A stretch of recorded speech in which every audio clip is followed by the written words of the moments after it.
I am Ferdinand Marcos, and I am the President of the Republic of the Philippines.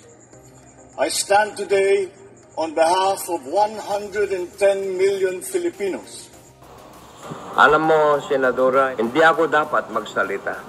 Pero parang nasaktan ang dibdib ko yung sinabi mo kay Master Bunget, now PBBM. Hindi ko kalain na sisirain mo yung kapatid mo. Kadugo mo yan eh. Hindi ko kalain, ma'am. Unang-una po, dapat ikaw ang head ng family kasi ikaw ang panganay. Ngayon ko lang nalaman po na nag-ibang pagkaugali mo. Hindi ko kalain po. Baka nahagip ka ng mga malalang typhoon. Ang nasaktan po ako, yung sinabi mo, malala. Hindi naman totoo yan eh. Kilala ko yan si Bunget. Kilala ko kayo. Kilala ko si Irene. Kilala ko si yung bunso. Si Miss Amy. Sana po, isipin nyo naman mabuti po. Kapatid mo yan. Kadugo mo yan.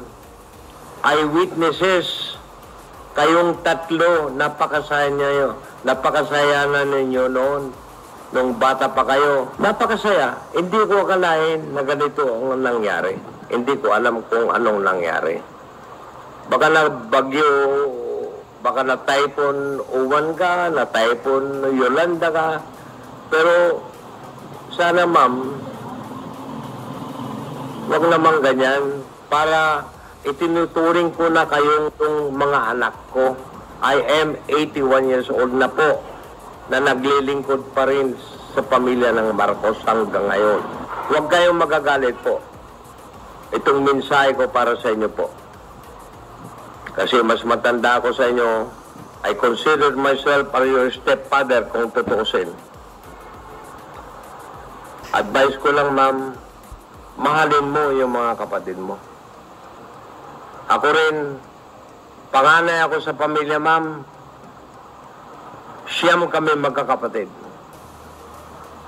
Pero hindi kami nagsisiraan. Kung pwede mong takpan yung kapatid mo, takpan mo. Ganyan yan. Blood is thicker than water.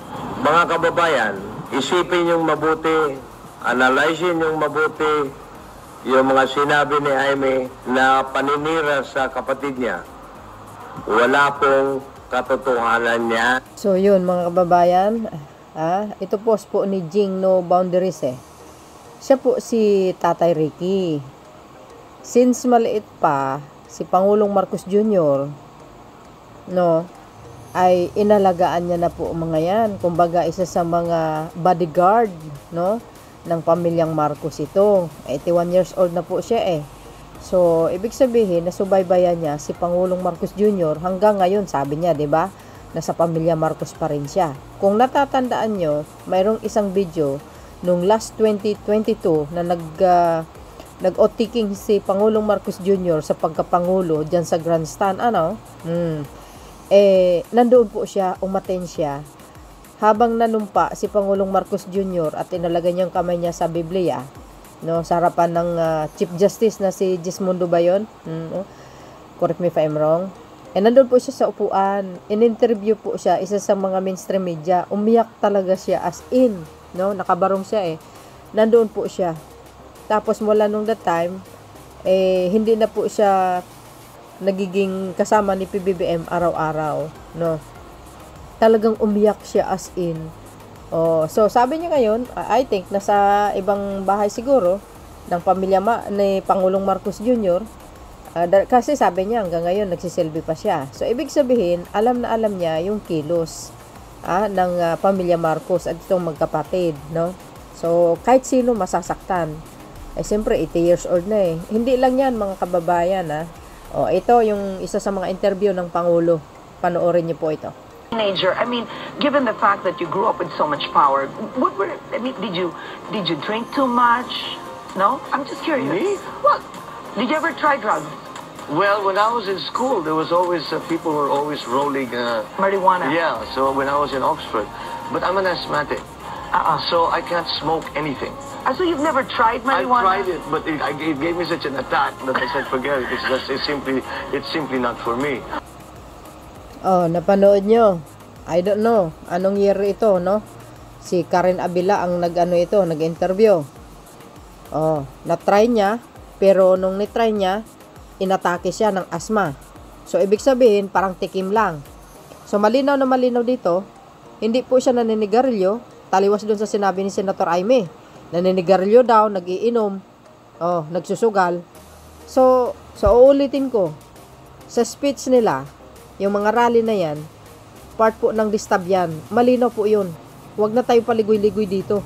Yun lang po yun ang intensyon nila is pabagsakin at patalsikin ng Pangulo. Malinaw po siguro dyan, bawal po sa kanya ang uminom or mag-take ng anong klaseng druga yan dahil asthmatic siya, isa pa, yung yung isa na lang ang kid niya. Very healthy ang Pangulo yan ay teenager pa. Ang ibig sabihin ni Senator Aimee ngayon, kasalukuyang Pangulo, gumagamit. What? Excuse me. Diba? Isa pa ha. Every year, nagre-renew po yan ng lisensya, ng baril niya. Dahil alam natin,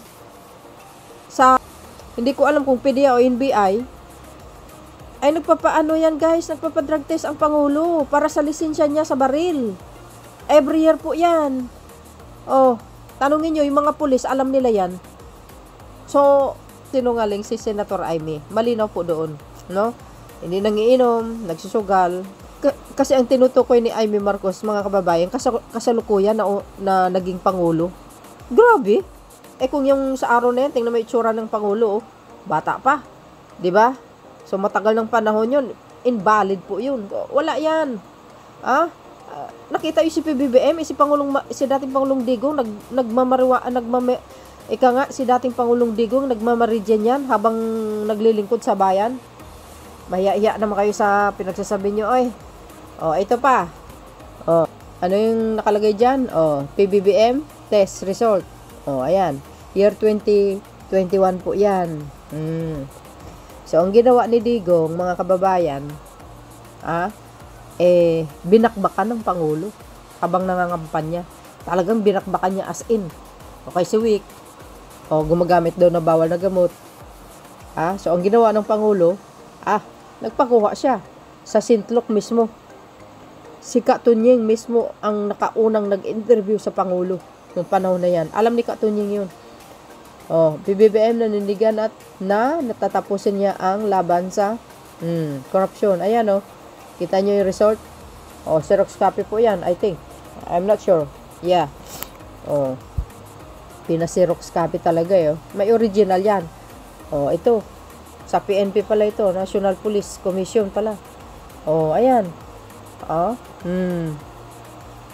National Republic of the Philippines, National Police Commission, National Headquarters Philippines, National Police, Crime Laboratory. Dyan po mismo sa Camp Brigadier General Lafayette, Crame, Quezon City. Ayan Office of the Philippine National Police pa. Di kayo naloka. Ayan. Ano na? See? November, kailan? November 23, 2021. Di ba? Nung binanatan siya ni Digong, ang ginawa ng Pangulo, nagpakuha siya ng test. Kaya ang result is negative. Nakakahiya kayo. Senator Aimee, sinungaling ka. As in, sinungaling ka sa lahat ng sinungaling. Mismo kapatid mo, ipagkanulo mo pa. Ayan. Ilang taon ng Pangulo? 64 years old. Noong panahon na yun. Ilang taon ng Pangulo ngayon? 68 na? 5, 6, 7. 67. Diba? Ayan. Ferdinand Marcos Jr. Di kayo naloka. November 10, 2021. See? Yan ang hirap sa inyo Puro kayo, Puro kayo, tawag dito, Puro kayo bintang ng bintang. Gawain naman yung ni Digong. Nung si Digong ang gumamit ng bawal na gamot, hindi kayo nagrarally. Oh, see? Anong date? Ayan, oh, yung oras pa, oh, 3:40 PM, oh, November 10. Oh, 2021, receive 2023 ng November. Di kayo naloka. Oh, mahiya-hiya naman kayo sa mga sarili ninyo. Ay, di ba, mga kababayan? Matindi yung pinagagawa nyo. Puro kayo paninira. Alam nyo ako, naawa ako talaga kay Pangulong Marcos Jr., mga kababayan. O, ayan, oh. Ano nakalagay? Subukan nyo magpa-drug test si Basti at saka si Pulong. Si Sara Duterte, tingnan nyo. Ang ilalagay dito, siguradong positive yan. Methamphetamine. Agay! THC. Agay! You see? At ito po, itong dokumento na ito, dinala rin po yan noong nagkaroon po ng hearing dyan po sa Senado tungkol dito sa pulburon video na pinakalat ni Baklang Roque. Yung mga DDS. Isa yun sa paninira kay Pangulong Marcos Jr. Pang destabilization yun. Anong nangyari? Nagkaroon ng ang ginawa ni Bato, nagpahiring sa Senado din. Tapos nag-present si Morales. Wow. Tapos talagang diniin niya ang Pangulo. Pero walang nangyari, mga bes. Nung nagsalita yung St. Luke's, dala-dala to. Natamimi sila. Mula noon, hindi na sila nag-hearing. Mga siraulo. Oo, totoo yun. Napanood ko yan eh. Mga siraulo talaga.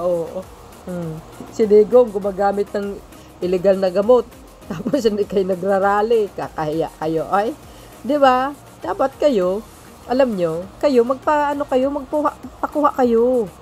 Hindi yung masyado kayong masyado kang overacting sa social media.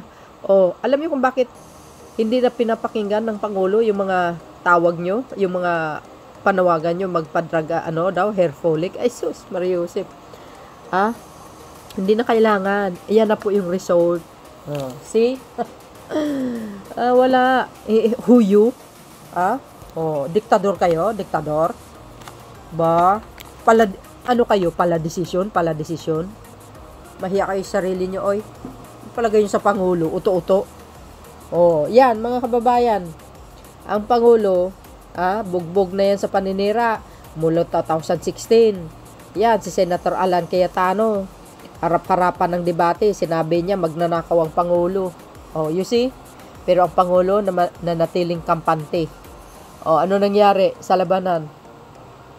Talo yung mga kalaban niya. Kanya lang noong 2016, minalas ang Pangulo kasi dinaya siya. Talagang dinaya. Obvious naman yun eh. Siyempre yung kalaban nakaupo pa eh. Dilaw eh. Di ba?